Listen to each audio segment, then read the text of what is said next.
thank you for staying up until tonight, no, to hear about the product earlier and now about the stories. Actually, kanina po, I was supposed to be one of the leader sharers. Kaya lang po, hindi ko alam bakit tawag nila Christmas rush. No? Christmas is slow.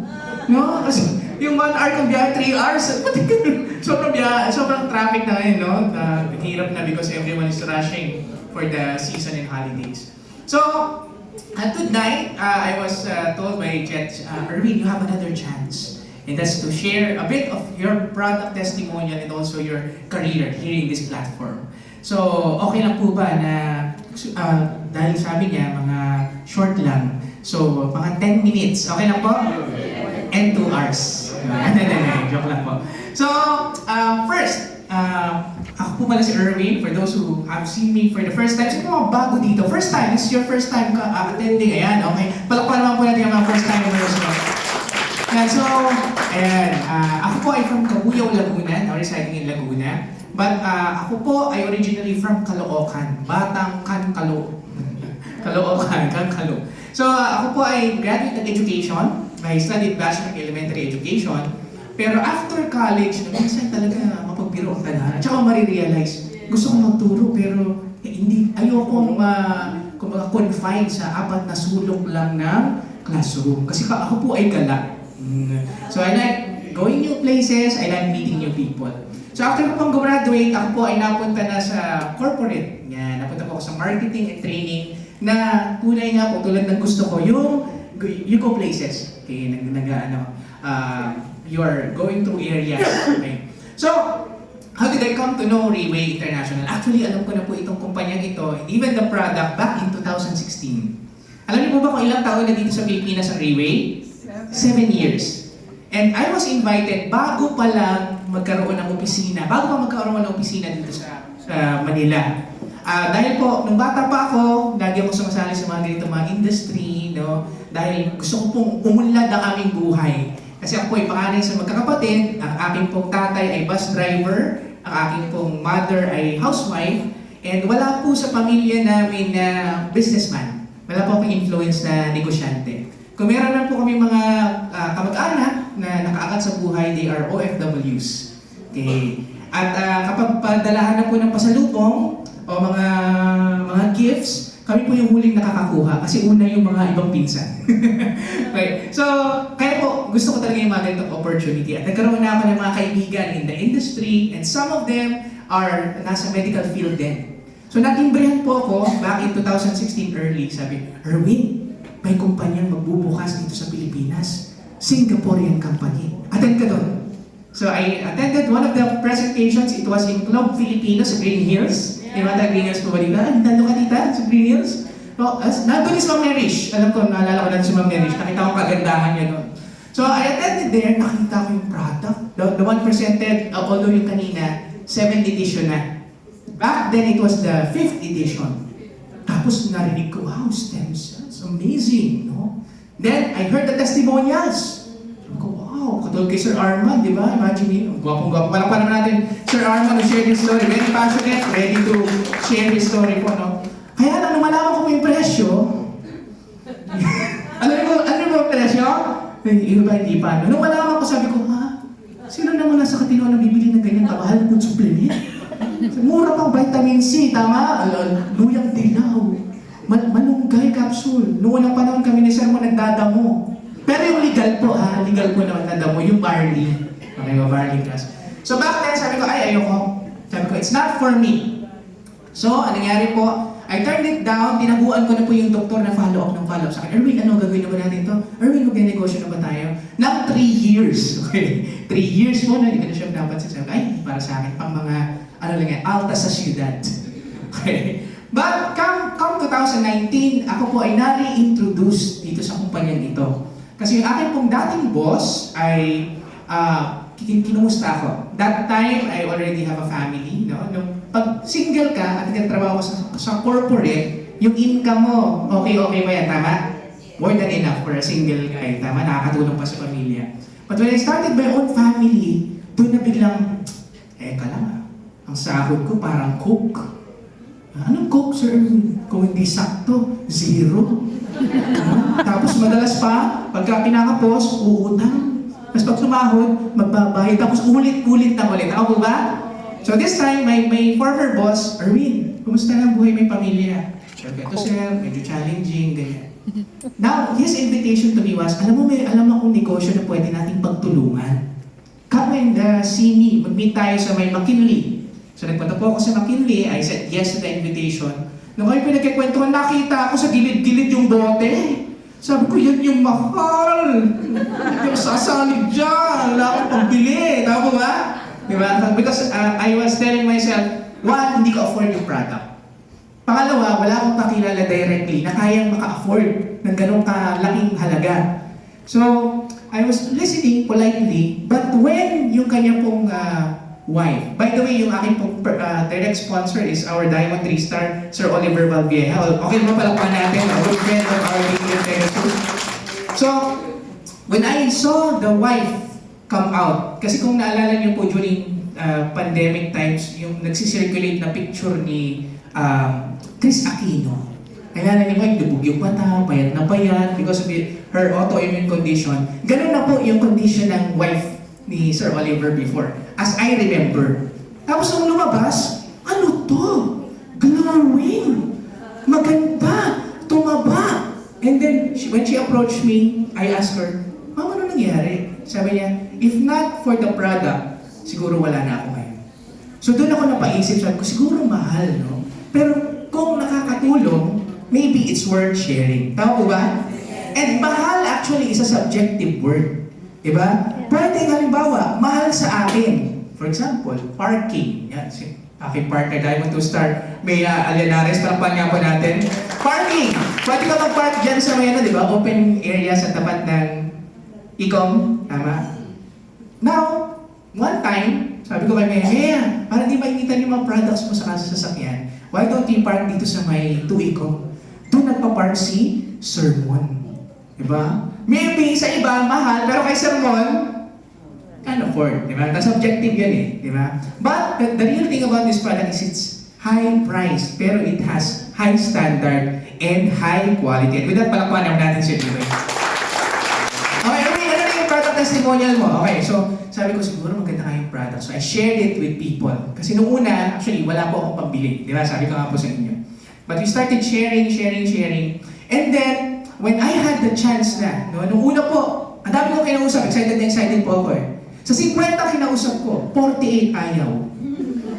Dalawa yung naniwala. At yung dalawa, hindi pa set ang binili. Ilang bote lang. Sige, try namin. Pero you know, the product, and we're positive, lalo na itong 7th edition. Once you give it a try, masasabi niyo po na talagang very, very effective. No? Sabi nga ni Anthony kanina, paano mo malalaman kung gaano katamis yung asukal?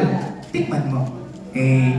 So, ano po nangyari? When I finally had clients and partners coming in, so kumikita-kita na tayo, there was one testimonial na nag-hit po sa akin. And that was the testimony of our team lead Pavo, Miss Mai Amugis. At Phoenix na yata silang Mai ngayon, no? Mai Amugis. Palapahan nga po natin si Miss Mai. Because she has a son with autism. At yung anak ko po ay meron. So when 3 years ago, he was diagnosed with ASD, Autism Spectrum Disease, Learning Disability, Speech Delay. So yun po ang problema namin. And one of the things that I noticed during that time is yung kanyang pong sleeping pattern. Kasi gising siya, sobrang active siya hanggang alauna, alas 2 ng madaling araw. Okay lang po sana kung 1-2 gabi. Tama? Kaya 1 linggo na, 1 buwan na, 2 buwan na. And it also gave my wife anxiety. Kasi ang wife ko po, she gave birth C-section. Tapos, ito po nakakapagtaka. Dahil nga, yan nga, may special condition yung bata, gising hanggang madaling araw. Ang mga binabasa ko niya sa Facebook, syempre gising siya. Nanay, tinalunan ng bata, bumuka ang tiyan, patay. Syempre, magkaka-anxiety ka. Tama ba? Diba? So, magkaka-anxiety siya. Tapos, madalas na kami, huwag ka naman magpantay sa anak mo, ganyan. I heard the testimony from Miss Mai Amugis. So, nung malaman ko, pwede pa lang sa bata. So we gave it a try. Okay, yung unang-unang bote na take po namin. And then, surprisingly, on the 3rd night, ang unang-unang na-correct sa kanya, alam niyo po, is sleep. Palakpakan naman po natin. No? Kasi iba yung pahinga sa gabi. Tama mo? At syempre, pag nakakapahinga na yung mga bata, yung mga matatanda, tama. Parang yun ba? kami. Okay, so yun. But then, things also improved. One thing is yung kanyang pong attention span. Kasi before, hindi mo siya mapapaupo sa upuan ng matagal. I mean, 1 minute, di kaya. Alis na yun, tatakbo. Hindi po kami nag-i-enjoy sa mga restaurant outside. Ako, wala kang mapapala. May stress lang kayo pareho, hindi kayo makakakain kasi kung saan-saan siya. But when he started using Pure Cheer, alam niyo po nangyari, yung kanyang attention span started to get a little longer. And then yung focus and concentration niya improved.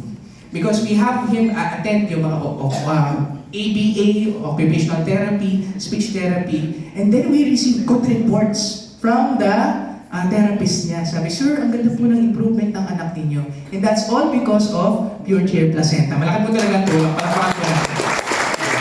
So, ayun po, nagtuloy-tuloy po up until now. So that was 3 years ago. Hanggang ngayon po, nagtitake siya ng Pure Cheer. At ang good news, hindi ko na po binibili. Hindi na po lumalabas sa aking sariling bulsa.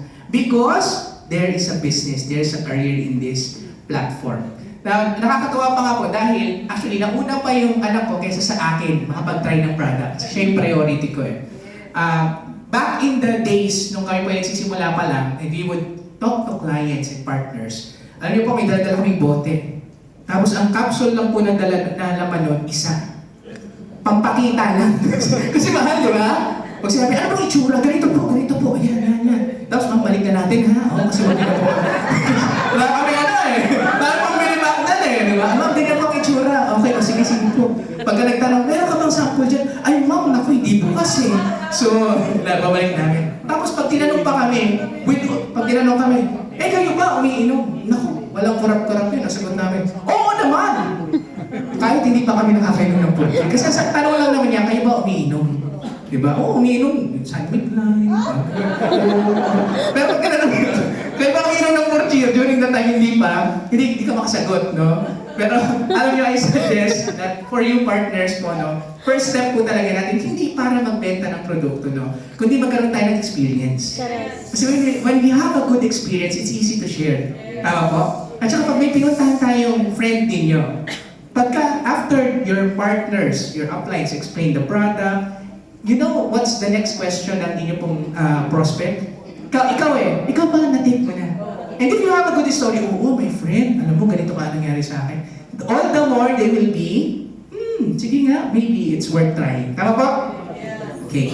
But, ayan po, nag-start na yung journey ko in this platform. And then from there, from the 2 people, now I have 5 international partners. One of them is from Marshall Islands, yung mother po ni Mea Alienares, our Diamond 2-star. I have partners in Nigeria, Hawaii, California, Australia. Because of this wonderful platform. And habang lumalalim tayo sa negosyong ito, lalo natin nare-realize na yun nga po, hindi ito benta-benta. I was very privileged and blessed because I had the guidance of a mentor. No? And that's none other than our team lead fellow sa Sermon Ondo. Palakpakan po natin. Dahil sa kahit ano po natin ginagawa, pagbago, there is a learning curve. Tama po? Yes. Diba? So, some of you here are professionals, some of you here are from other industries, no? Pero pagdating natin dito sa negosyong ito ay dapat nating inaaral. Tama po? Yes. You cannot shortcut your learning. It's a process, sabi tita. But you can cut short the time by listening to mentors and your leaders. Bakit? Kasi nauna na silang, kung may mga nagawa silang, hindi ko na ulitin yun. They will tell you, huwag mo na gawin yan kasi ginawa ka na. Tama? And they will lead you to the right direction. And that is that this business is not a selling business. Pakitapin kayo yung katabi pagkasabi, this is not a selling business. This is not a selling business. Hindi ka magbebenta, no? Bakit? So how does it work? Actually, you take the product for you to fulfill the second core value of this company. Ano po yun? Sa mga daily partners? Healthy lifestyle. And when you have a story to tell, people will be interested to listen. At trabaho po natin, ipaalam sa mga closest sa atin, sa ating circle, mga friend, na you know what, I've been taking this and this is what happened to me. At sila naman, syempre meron din silang friends, tama? And friends of friends, and friends of friends. And that is how your network grows. Pero maliban sa network, sa bilang ng mga tao, you have to make a way or you have to influence them na ma-impluensyahan na ating core values. And that is what this company is so strong in. Yung culture, tama? Yung values na itinuturo niya. Okay, pansinin niyo po, wala po dito sa kumpanya ito yung power! Payamang! May nakita po ba kayong ganyan, narinig sa stage? No, pakita na, oh, ito, check namin ha, ganito, oh, kotse. Parang ganyan dito. Diba? Very professional. So, that's what I loved about this company. Kasi being a teacher, sabi ko, ang ganda kasi dito, nagtuturo ka. In this kind of business, actually, the more you help someone become successful, the more successful you become. Kasi sa sales kompetensya, may mga galing ko ba dito sa sales? No? Real estate, financial advisor, insurance, di ba agawan ng kliyente yan? Naku, dapat sa akin yan. Naku, but here in this company, and with the way the platform is designed, dito tutulong ka. Tama? Dito magtuturo ka. Dito, you will advance people yun na maging Reway person to be successful holistically. Okay? Not just in terms of finances. Because it's all six, no? Medyo, mamaya, I'll leave that to our closing speaker. Nagwapong-gwapo rin, no? So, these core values that we have, no? Ang nagbibigay ng pantay-pantay na pagkakataon sa atin, regardless kung kayo po ay professional, may tinapos, because this company is a company for new beginnings, new stories. No? And to close, I would always be reminded of the story of our leaders who tells us, in Reway, you are given a white piece of paper. And it's up to you to write your story. And kung 2000, huwag niyo po akong gayahin. 2016, no. Until 2019, I suggest that you make a much, kumbaga, quicker decision because now I can say that thankfully, I was introduced and I am proud to be part of Reway International. Maraming salamat po. I hope that you were inspired by my story. And giving back the